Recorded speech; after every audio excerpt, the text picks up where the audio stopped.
Hi, how are you? I'm very good. My name is Rik Van Bruggen. Cool, okay, thank you.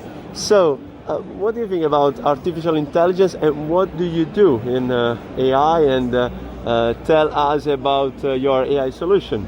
All right. Well, Neo4j, it's originally a Swedish company that has been pioneering a new way to use data by using a different data model for it, right? So it's all about looking at the data in a different way, looking at it as a network of things connected to other things.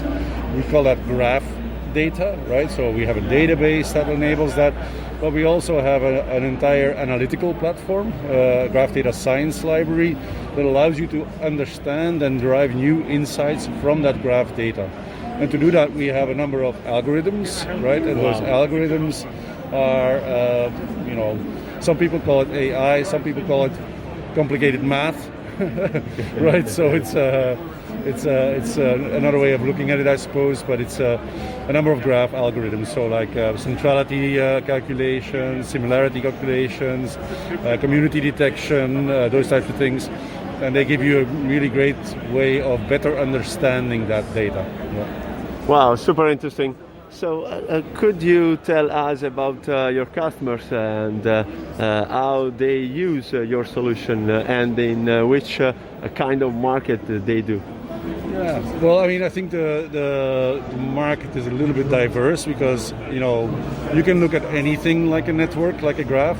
But like for example, what I'm going to be talking about here today is how the ICIJ used it. And the ICIJ is actually not a commercial customer, but you probably heard of it when they published the Panama Papers. Okay. Right. So, and then they recently published the Pandora Papers, which is another data leak, right, where they analyze that data as a network, as a graph, but to understand, for example, how are people trying to commit fraud, tax fraud usually, by working with offshore companies, right? So they have a company that's owned by a company, that's owned by a company, that's owned by another company, and that's the only reason why they do that is to hide the company from the taxman, right? That's the only reason why they do it.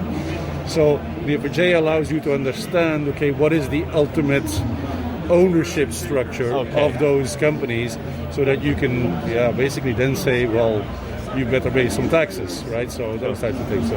So fraud detection is a really important use case, but there's a number of other use cases in different verticals, recommendation engines, knowledge graphs, there's a lot of those types of things, yeah. Okay, and last question, what do you think about Italy for your solution? Is a potential market for us? Obviously, it's the best country in the world, right? So, what would I say otherwise to your podcast listeners? No, but it's an interesting market for us. I think we have about 6 people in Italy right now. So, both in Milano and in Rome. Big clients. We have the Italian Ministry of Finance. That's a big client of ours. We have several banks, several credit unions that are using us. So it's a great market for us. It's probably a little bit behind some other European markets, but not much. It's very much catching up, and for us, it's a high growth market. So yeah, we are absolutely interested in developing it more. Okay, thank you for sharing your experience, and thank you so much, and see you to the next episode. Bye bye.